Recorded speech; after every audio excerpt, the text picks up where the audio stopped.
సరే ఇక్కడ ఏపీ విషయానికొస్తే జగన్మోహన్ రెడ్డి గారు నిన్న పిఠాపురంలో వరదలు సంభవించాయి కదా! వాళ్ళ బాధితుల్ని పరామర్శించడానికెళ్లారు. అక్కడ ఒక సంఘటన జరిగింది. ఆయన కారులో ఉన్నప్పుడు పైన టాప్ నుంచి చూస్తున్నారు. ఒక అబ్బాయి ఎక్కేసి ఆయనకు ముద్దు పెట్టాడు అభిమాని. దీనిపైన ఇప్పుడు విమర్శలొస్తున్నాయి వైసీపీ వాళ్ళ దగ్గర నుంచి. అంటే ఇంత భద్రత లేదు జగన్మోహన్ రెడ్డి గారికి, పర్యటిస్తున్నారు. ఎక్కడ కూడా భద్రత ఇవ్వడం లేదు. ఆ అబ్బాయి వచ్చి ముద్దు పెట్టాడు. ఓకే. రేపటి రోజు వేరే వాళ్ళు ఎవరైనా ఎక్కి ఏదన్నా చేస్తే అసలు ఏమాత్రం కూడా సెక్యూరిటీ ఇవ్వకుండా ఎలా అని చెప్పేసి ప్రభుత్వం పైన విమర్శలు చేస్తున్నారు. ఇప్పుడన్నా గ్రహించి జగన్మోహన్ రెడ్డి గారు పర్యటిస్తున్న ప్రదేశాల్లో ఆయనకు సెక్యూరిటీ కల్పించాలని కోరుతున్నారు సార్. మీరేం చెప్తారు సార్? ఇప్పుడు సెక్యూరిటీ అనేది కొన్ని గైడ్లైన్స్ ఉంటాయి. ఎవరికైనా కానీ సెక్యూరిటీ అనే దానికి ఆయన ప్రతిపక్ష నాయకుడు కాదు. ఇప్పుడు ఒక సాధారణ ఎమ్మెల్యేకి ఇవ్వాల్సిన ప్రొటెక్షన్ ఇస్తారు. కాకపోతే ఎమ్మెల్యే కాకుండా over and above Z+ category ఇచ్చినారు. ఇంకా Z+ కేటగిరీ నాకు అంత ప్రొటెక్షన్ ఇచ్చిన తర్వాత ఇంకా ప్రొటెక్షన్ కావాలని అడగడము ప్రజాధనాన్ని దుర్వినియోగం చేయడం కిందకే వస్తుంది. కానీ ఒక ప్రజానాయకుడు, ప్రజల్లో తిరిగే వ్యక్తి ప్రజల నుంచి ఏదో ప్రమాదం వస్తుందని ఊహించడం అయితేనేమి, బాధపడడం అయితేనేమి ప్రజానాయకునికి మంచి లక్షణం కాదు. ప్రజానాయకుడు అనేవాడు ఫ్రీగా 10 మందిలో తిరగాల, ప్రజలతో మాట్లాడాలా, 10 మందిలో మమేకం కావాలా. కానీ అతను ప్రజానాయకుడు అవుతారు. నేను సెక్యూరిటీ పెట్టుకొని హంగామా తిరగడం అది ఎప్పుడు ప్రజానాయకుడు అనిపించుకోరు. ప్రజానాయకుడు అనేవాడు ఎవడు కూడా ప్రజలతో మమేకమై తిరిగేటట్టు ఉండాలి. సార్ ఇది అబ్బాయి వెళ్ళి ముద్దు పెట్టడం కూడా స్క్రిప్టెడే. ఇది వైసీపీ ముందుగానే ప్లాన్ చేయించుకొని ఇది ఒక నరేషన్ని బయట పెడుతున్నారు. ఉండొచ్చు, నాటకాలు చేయించుండొచ్చు, కాదనిలేను నేను. కాకపోతే ఏం చేసినాడో ఆ అబ్బాయి ఏదో ఆయన మీద అభిమానంతో ముద్దు పెట్టిండొచ్చు, దానికి తప్పేముంది.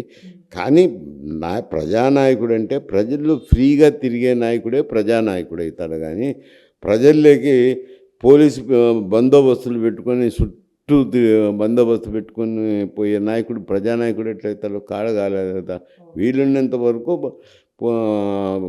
ఈ బందోబస్తు తగ్గించి ప్రజల్లో మమేకమై తిరగాల అంట. దానికి వెరిస్తేను భయపడితేను ప్రజానాయకులు ఎట్లయితారు? కాలేరు కదా అంటారు.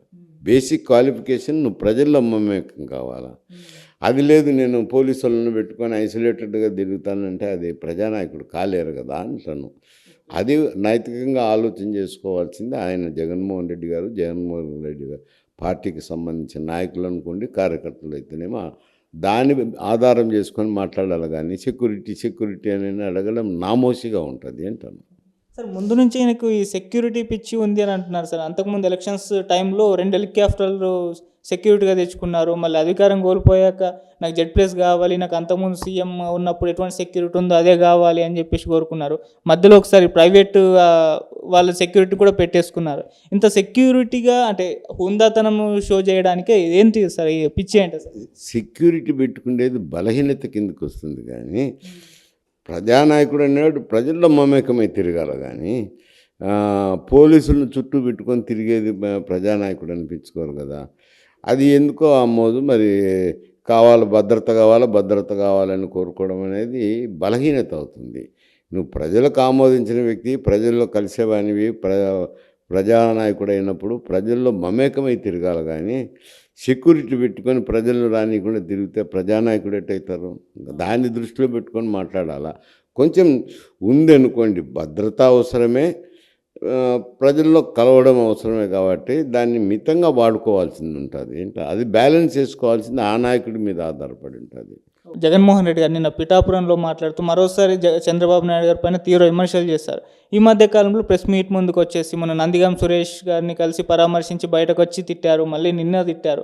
ఒక జోష్ నింపుతున్నారు వైసీపీ కార్యకర్తలు, అంటే డల్ అయిపోయారు మొన్నటి నుంచి కూడా అని అంటున్నారు. ఇప్పుడు ఈ విధంగా బయటకు వచ్చి విమర్శలు చేయడం ఒక రకంగా పార్టీకి మంచిదే, వాళ్ళ కార్యకర్తల్లో జోష్ పెరుగుతుంది, మళ్ళీ వాళ్ళు కూడా ముందుకొచ్చి ఫైట్ చేసే అవకాశం ఉంది అని అంటున్నారు. మరి ఇది ఒక వ్యూహం కరెక్టేనా సార్ జగన్మోహన్ రెడ్డి గారు? కాదు, మంచి కార్యక్రమాలకు పోవాలి. కానీ ఈ అక్కడ నందిగామ సురేష్ విషయం వేరు.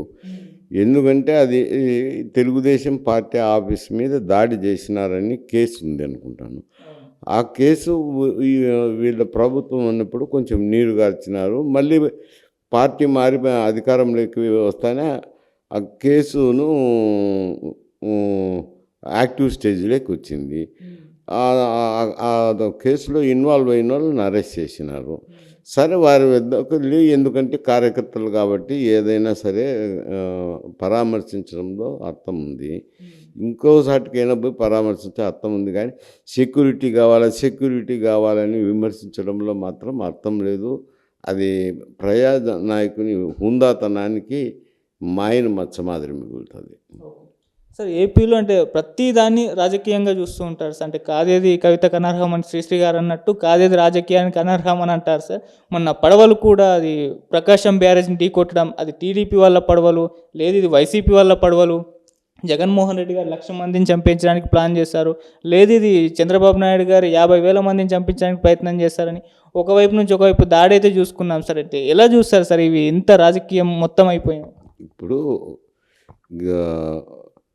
రాజకీయాల్లో నాయకుడికి నిబద్ధత అనేది ఉండాలి. ఆ పడవలు ఎవరివి ఏమిటి అనేది రేపు పోలీస్ ఇన్వెస్టిగేషన్ వేసినారు. అవి ఆ పడవలు ఎవరివని తేలుతుంది.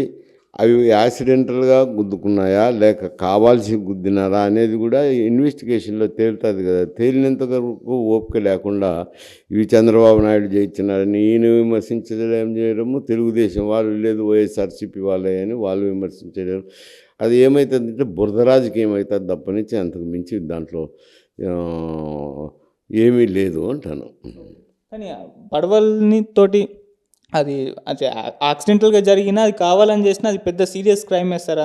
చాలా పెద్ద ప్రమాదం అయితే జరిగే ఛాన్స్ ఉంది. దాని మీద ఇప్పుడు టీడీపీ ఎక్కువగా ఫోకస్ చేయట్లేదు గవర్నమెంట్, దాన్ని ఇన్వెస్టిగేషన్ చేసి ఎవరు చేశారన్న దానిపైన చెయ్యాలి కదా. ఎందుకంటే ఒక డ్యామ్ అనేది పబ్లిక్ ప్రాపర్టీ. ఆ గేట్లను గుద్దినారు. గుద్దినాక డ్యామేజ్ కూడా కనపడుతుంది. డ్యామేజ్ అయిన తర్వాత పోలీస్ ఇన్వెస్టిగేషన్ చేయాల్సిందే.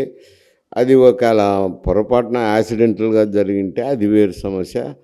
కావాల్సి చేసింటే మాత్రం తీవ్రమైన కేసుగానే పరిగణించాల్సిందే అంట. అది ఇన్వెస్టిగేషన్లో తేలాల్సిన. ఇన్వెస్టిగేషన్ పూర్తి కాకముందే వీళ్ళు విమర్శలు చేసుకుంటున్నారు. అది రాజకీయ విమర్శల కిందకే వస్తాయి, కానీ నిజాన్ని బయటికి రానివ్వవు అంట. Thank you so much sir.